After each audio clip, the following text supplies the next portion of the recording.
कि भाई इसको संजीवनी लगेगी।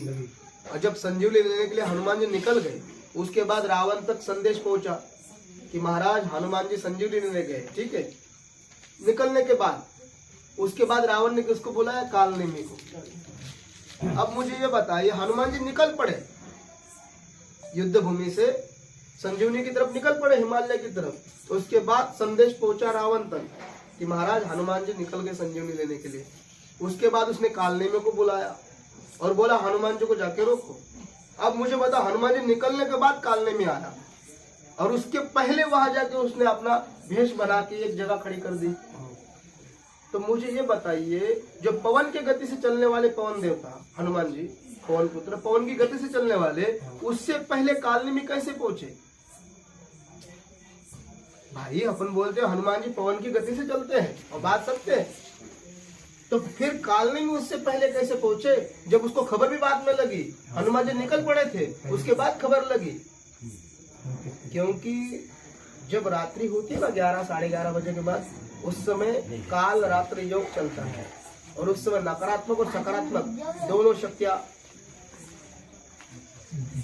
चलती है। उस समय नकारात्मक पावरफुल रहती है और सकारात्मक कमजोर हो जाती है। नकारात्मक पावरफुल होती है और सकारात्मक कमजोर होती है। वो जो रात्रि काल का समय है, उसमें साधक हर ऊर्जा को कंट्रोल कर सकता है। उसकी जैसी तपस्या वैसी ऊर्जा पा सकता है।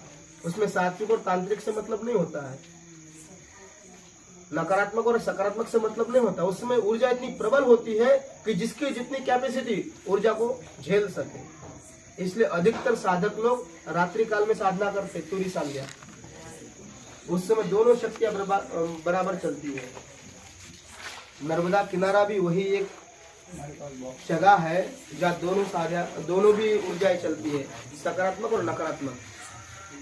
आपने देखा होगा सब जगह कहीं पे भी असुरों की साधना की बात नहीं आती है, लेकिन नर्मदा खंड ऐसा है जहाँ असुर भी है, देवता भी है, यक्ष भी है, गंधर्व भी है।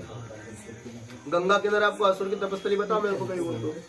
यमुना किनारे हो तो बताओ कोई असुर ने तपस्या की? नहीं ना, क्योंकि वहां नकारात्मक ऊर्जा है ही नहीं।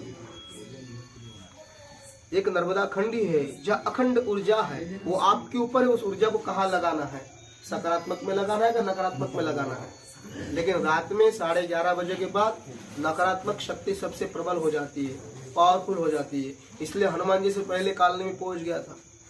नहीं तो हम हनुमान जी तो पवन की गति से चलने वाले।